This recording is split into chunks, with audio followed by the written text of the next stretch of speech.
my name is Dia, and we're going to be going over how to step or float to the top of the mat. I'm going to break down what that means, and we will work through some drills together.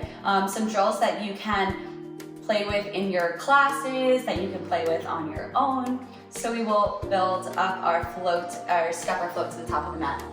If you have a block or two, that'll be a great tool that we're going to use for today, as well as a strap. If you have a t-shirt, a tie, really anything, we're just going to be sticking it in our hip creases. And let's get started. First, I'm just going to show you what it looks like when it is cued step or float to the top of the mat. So this is often placed from downward facing dog as a way and a transition to get to the top of the mat. I like to cue it, look between your hands, come up high into your tippy toes, bend your knees, step, hop, or float to the top of the mat. So I would take a little jump, and then I'd slowly kind of float over to the top of the mat. You'll notice it's not this clunking down action. So how to break this down and work that? The first thing that is super important are our hands. So starting with our hands at a shoulder width distance position is definitely key, as well as pressing down, having all of your fingertips down onto the mat and grip the mat with your fingertips. My fingertips grip in towards my palms, so much so that my fingertips almost turn white. So you want to grip it so much, as well as grounding down through your pointer finger knuckle. So keeping this knuckle grounded onto the mat really gives you a place to push down to lift up. So coming into a tabletop pose, and you can come into that with me, placing our hands underneath our shoulders, hips underneath our knees, and once again, ground down through your pointer finger knuckle, grip the mat with your fingertips. We're gonna go over some scapular push-ups, which is a really important idea because this is working from the ground up from our hands. We're gonna work our shoulders and eventually our hips. So finding a neutral spine, sink your shoulder blades together like they're kissing onto your back, dropping your heart down. From here, push the mat away, spreading the skin across your back, pushing your shoulder blades apart.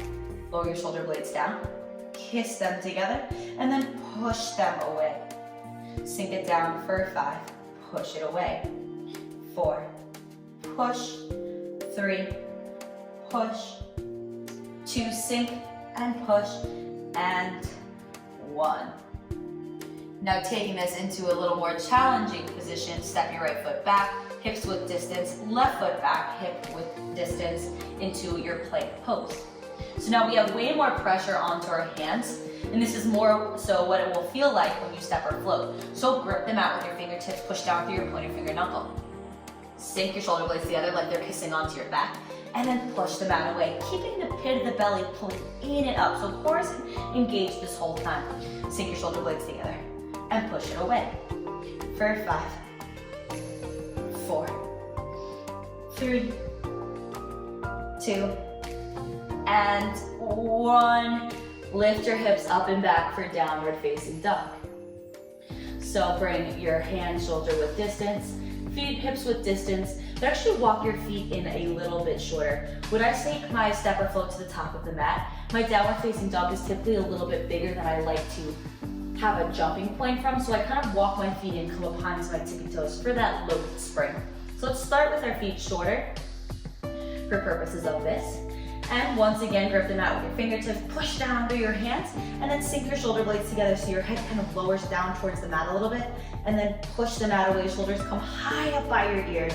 This shoulder blades high up by your ears is super important. A lot of times in class, teachers can cue shoulder blades away from ears, drop them down. In this case, when you're on your hands, we want them kind of up by your ears, pushing the mat away. This forces the muscles along the sides of our body to turn on.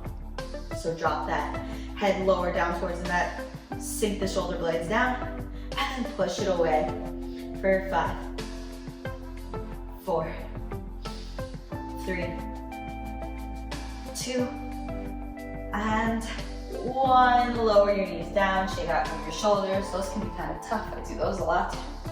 Now grab your blocks if you have those handy, and create this kind of moat. So place the blocks together in the middle of your mat, and we're going to create our downward facing dog over our blocks. So taking that shorter downward facing dog like we did, hand shoulder width distance, press down through your hands, squeeze the shoulder blades together, letting it all dump, and then push it away, shoulder blades up by your ears. Keeping all this length in your upper body, come up high onto your tippy toes and look between your hands. Bend your knees, we're gonna load our spring, and using this bend into our knees, belly is gonna touch our thighs, and then we're gonna release it all and take a little hop onto the blocks. Keeping both palms down. One more time, hike onto the tippy toes, look between your hands, and then bend your knees, and then gently hop off. We're gonna hop back the way we came in, so we'll shift our weight into our hands, come onto those tippy toes, bend your knees, and then hop it back. Shift it forward, hop, coming onto the toes, bend the knees, and then hop it back. So we'll move through this a few more rounds, and you always have that option to pause or play with this later on. Come up high into your tippy toes, bend your knees, push the mat away, shoulders up by your ears, gentle hop onto the blocks. Shift it forward, high into the tippy toes, bend the knees, gentle hop off. Shift it forward, bend and hop back. Shift it forward, bend and hop back. Now, if you want to take this a step further, you can stack the blocks and make a higher moat.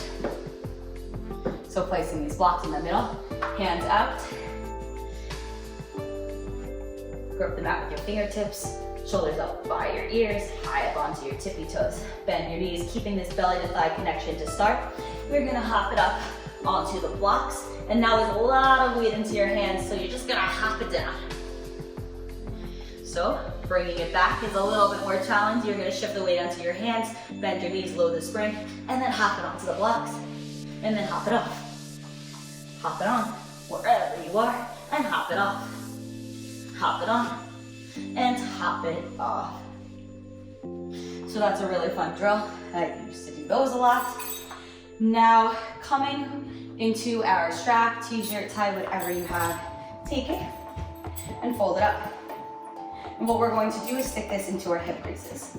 The purpose of this is so that a lot of times people coming into this step or float situation or handstand have a lot of fear over their feet or hips going past their head and flipping over. So they're scared of their feet going past their head and they're gonna flop over. This is gonna prevent us from ever even letting that happen one bit. So the idea is creating this compression, sticking this in our hip creases, and you do not wanna let this strap or whatever it is go. So keeping your belly in, there's no way your hips can go past your hip creases because you're in this compressed state. So stick that piece into your hip creases, come to the back of your mat, feet about hips width distance, whatever's comfortable, drop it down, little forward fold, then place your hands out in front of you. So the same way we've been doing, push them out away with your hands, come up high into your tippy toes, keep your belly towards your thighs, and keep squeezing into that strap, bend your knees, load your spring, and then maybe your heels lift slightly. Bring your hands out in front of you, and shift the weight into your hands.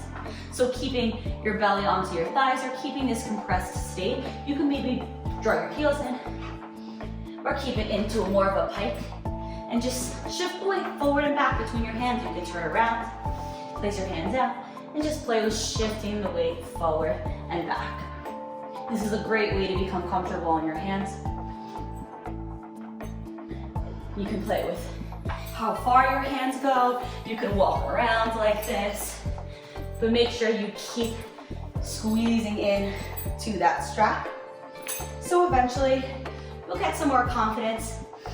And when it's called, come up high into your tippy toes, look between your hands, bend your knees, step or float to the top of the mat. You can see I've put together all these components, so I have this kind of belly to thigh connection, pushing the mat away, shoulders are kind of up by my ears.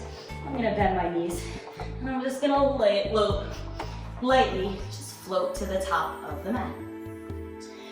Thank you so much for joining me. I hope that you spend some time working on these drills, and I hope to see you on the mat again soon.